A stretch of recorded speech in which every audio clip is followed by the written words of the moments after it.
Hey everyone, this is Scott from the Forgot to Grow podcast. Welcome to another edition of ReWatching Agents of SHIELD.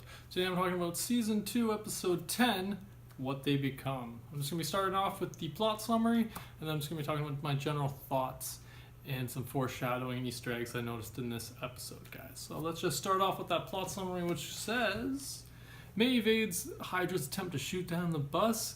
Ward brings Skye to meet her father, Cal, who explains that her name is Daisy and that Whitehall killed her mother. Arriving at the Hydra base in San Juan where they are drilling into the temple, Whitehall immobilizes Cal and menaces Skye, but is interrupted as Coulson's team assaults the base. Coulson kills Whitehall, taking Cal's chance of vengeance, leading the latter to attack Coulson. Skye shoots Ward and forces Cal to leave before following Reyna and the Diviner into the temple. Agent 33 assists Ward in escaping. Coulson and Triplet race to the temple, with Triplet making it in and Coulson being delayed by Mac, who soon after breaks from the city's control when the temple closes itself and the Diviner opens, revealing large crystals. Skye and Reyna are encased in cocoons while Trip is killed by the Diviner. Skye erupts from her cocoon as an earthquake shakes the city. Elsewhere, another Diviner reveals to a man with no eyes that there's someone new. And that was the plot summary for this one, guys. A bunch happened. We got the resolution to the city and the obelisk storyline. This whole storyline with Reyna of her wanting to finally become what she's always wanted to become, to change. And I really dug the way this episode was handled. I like that we didn't it wasn't 100% focused on the fact that, she ended up changing at the end. They focus on, the process of actually trying to stop this whole thing from happening and them doing everything they can to try and prevent it. And then in the end, Skye, just for curiosity and trying to stop Reyna, kind of gets the best of her and costs us Trip. Sorry, guys. But it cost us Trip, and that just makes me sad. I forgot that that's how Trip died in this show. And that made me just depressed, because I'm just like, you didn't have to die, Trip. Why did you kick the crystal? I think you might have lived if you didn't kick the crystal, because the crystal was intact and you didn't turn to stone to the crystal. I miss Trip. But at least when he does come back at one point when we go into the mainframe, not the mainframe, what's it called? The framework, not the mainframe, the framework in later seasons. So he does come back eventually, but it was a very sad ending for him, in my opinion. So that was one of the things that stuck out in this episode. Some other things that stuck out in this episode, we mentioned at the beginning, May evades Hydra's attempt to shoot down the bus. I thought that was a really cool opening scene to this episode, and cool opening scene in general. We get to see the bus, this giant plane trying to maneuver like a fighter jet, and I like the way they take advantage of their cloaking technology, but not using it too soon. They trick Hydra in the Hydra pilots. So I thought it was a pretty cool little scene at the beginning. I like that we also discover we get all the answers to Skye and her parents' backstory for the most part. We still get to learn a little bit more throughout this season about her mom, particularly.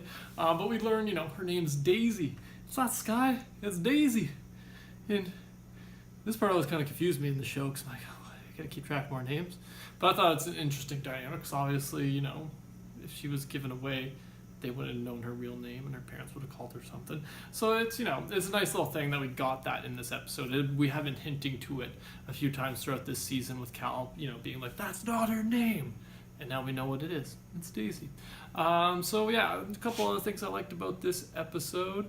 I wrote down the Koenig brothers were pretending that they're kind of robots or androids around Trip, trying to mess with him a little bit, since he was questioning them about their fact that they're all brothers.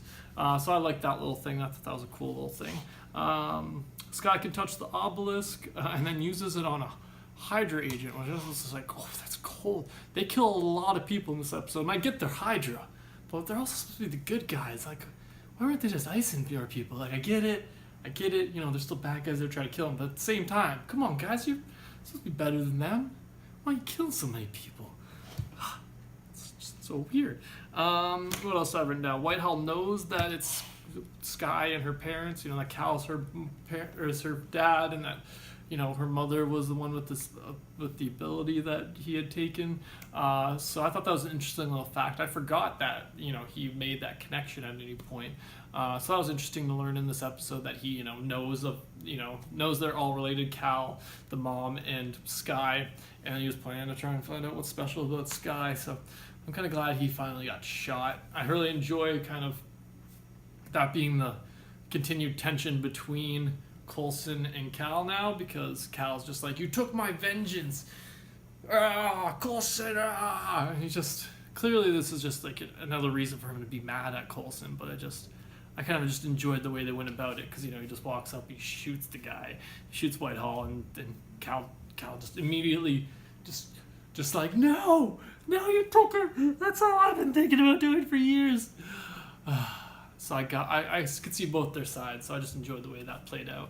And then finally we just have how it ends with, Sky transforming into Quake. Quake is born. I love the way they did this scene, even though Trip dies in it, which makes me depressed.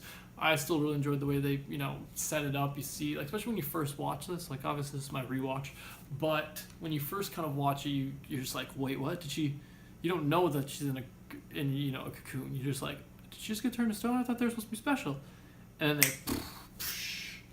she explodes out of it, shakes the whole building with her powers, and it's just like, such a great scene, such a powerful scene.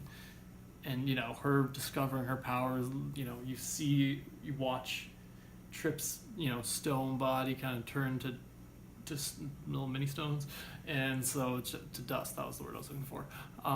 So yeah, that was just a well done scene. I just enjoyed that. That's kind of how they conclude this, instead of diving too much more into it. That's where we leave her off, is just that.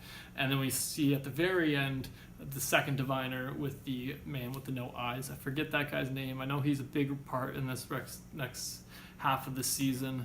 I totally forget what his name is. I know he can teleport though.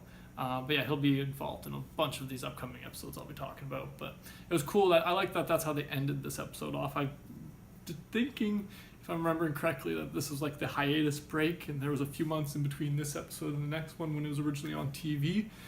So this kind of cliffhanger was just kind of an interesting one, but since I'm rewatching it, I don't have to wait quite as long as them. But yeah, that's all my thoughts on this episode, guys. Thanks for joining me again. Be sure to let me know in the comments below if there's anything I missed that you liked in particular or didn't like about this episode. I'm always curious to hear your guys' thoughts. But thanks again for joining me, and have a good one.